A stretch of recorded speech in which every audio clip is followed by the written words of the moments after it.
Galing pa po ako Escalante, naglakad lang po ako. 3 araw na.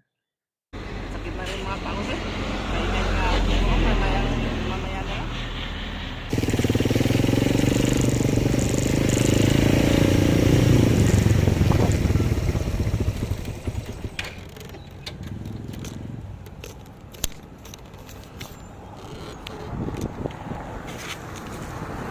Kuya, saan punta mo?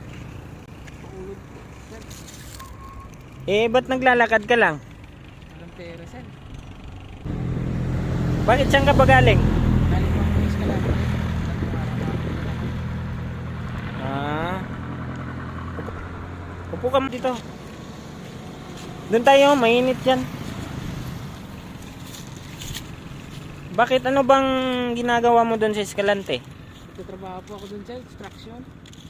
So pauwi ka ngayon ng Bacolod. Oo, yan po.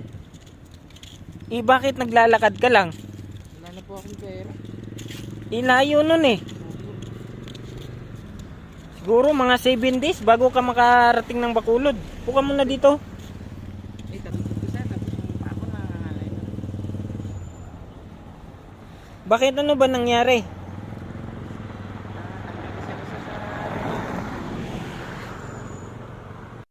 Alas 3 na nabdaling araw ako nagsimula ng Martes.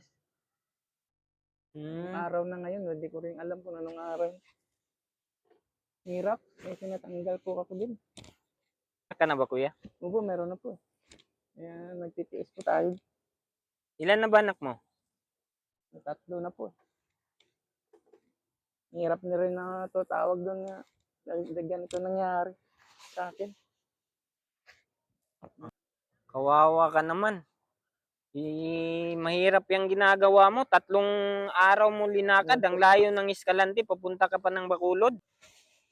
Napaaga pa nga lang ako. Doon na ako natulog ng nakarang gabi.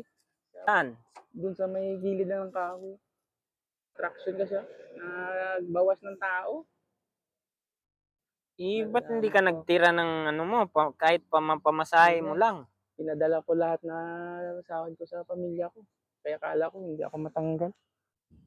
Ano trabaho ng wife mo kuya? Sa bahay lang, nagbabantay ng bata.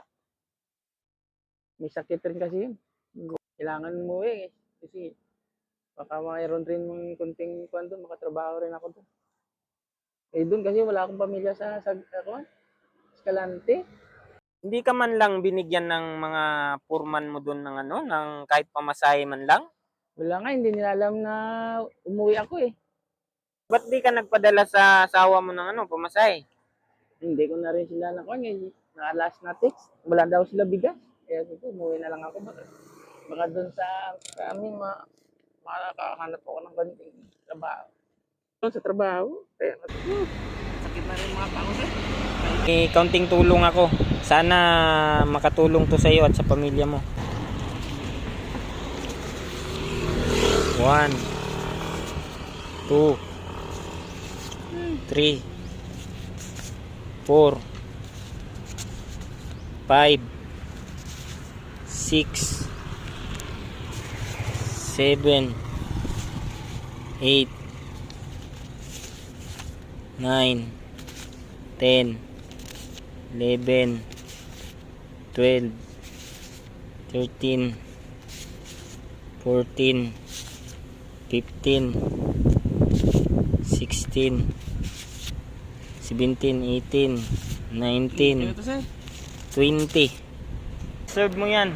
Sana makatulong yan sa pamilya mo. Naglaban po talaga dito sir. Walang anuman kaibigan.